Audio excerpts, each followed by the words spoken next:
when I decided to fire Comey, I said to myself, this Russia thing with Trump and Russia is a made-up story. Mm-hmm. Is he admitting their obstruction of justice in those very words, Congressman Holtzman? It's really close. It's very close. And then he said other things that suggest it. That's why I said at the outset that I believe it's very clear, at least to me, that the motivation here is to stop the Russia investigation. And that brings it to the point of obstruction of justice and an impeachable offense.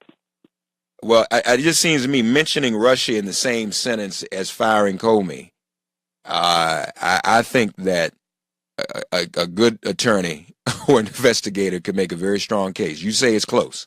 Yes, it might be sufficient given all the rest of the things he said and all the different stories he's made up about it.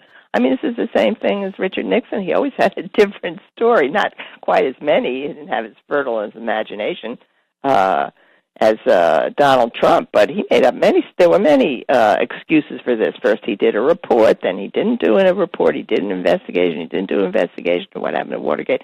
This kind of thing. When you're lying, it's very hard to keep track of what you said before. And the other thing, of course, that we know is that he met with Comey personally and alone, which is really highly questionable for a president who knows that there's an investigation that could touch him and his staff. And according to Comey, we're hearing this from secondhand, the president wanted him to be loyal. Basically what that meant is that stop this investigation.